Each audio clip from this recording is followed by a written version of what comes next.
తెలంగాణ రాష్ట్ర డీజీపీగా senior IPS జితేందర్ను నియమించారు. రవి గుప్తా స్థానంలో జితేందర్కు బాధ్యతలు అప్పగించారు. ఈ మేరకు డీజీపీ నియామక ఉత్తర్వులను సర్కార్ జారీ చేసింది. అటు రవి గుప్తా హోంశాఖ ప్రత్యేక కార్యదర్శిగా బదిలీ అయ్యారు. రాష్ట్రంలో కాంగ్రెస్ పార్టీ ప్రభుత్వం అధికారంలోకి వచ్చాక డీజీపీ తొలి నియామకం జరిగింది. పంజాబ్ రాష్ట్రానికి చెందిన జితేందర్ ప్రస్తుతం హోంశాఖ ముఖ్య కార్యదర్శిగా ఉన్నారు. అలాగే vigilance and enforcement director general గా అదనపు బాధ్యతలు చేస్తున్నారు. తొలుత 1992 ఐపీఎస్ బ్యాచ్ కు చెందిన జితేందర్ ఆంధ్రప్రదేశ్ క్యాడర్ కు ఎన్నికయ్యారు. 2004-2006 వరకు గ్రహాన్స్ లో పనిచేశారు. ఈయన సర్వీస్ ఇంకా కేవలం 14 నెలలు మాత్రమే ఉంది. మరికొందరు పోలీస్ అధికారుల బదిలీలు కూడా చేయొచ్చనే టాక్ వినపడుతుంది.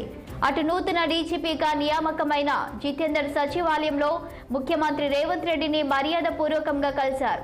ఈ సందర్భంగా సీఎం కు మొక్క అందించి కృతజ్ఞతలు తెలిపారు జితేందర్.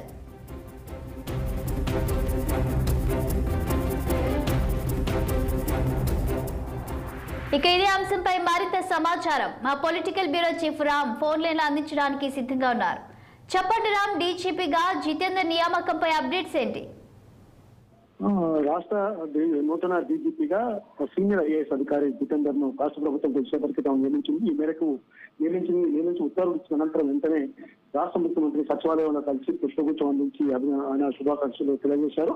ఇప్పుడు కొంచెం రాష్ట్ర డీజీపీ కార్యాలయం కూడా ఆయన బాధ్యతలు చేపట్టారు. డీజీపీ కార్యాలయానికి వచ్చిన జితేందర్ కు పోలీస్ అధికారికి రాష్ట్ర పోలీస్ అధికారులు పెద్ద ఎత్తున స్వాగతం పలికారు. వేద మంత్రోచ్చారాల మధ్య స్వాగతం పలికారు. ఆయన గతంలో ప్రస్తుతం హోంశాఖ ముఖ్య కార్యదర్శితో పాటు vigilance and enforcement director general కూడా ఆయన అదనపు బాధ్యతలు చేపట్టారు.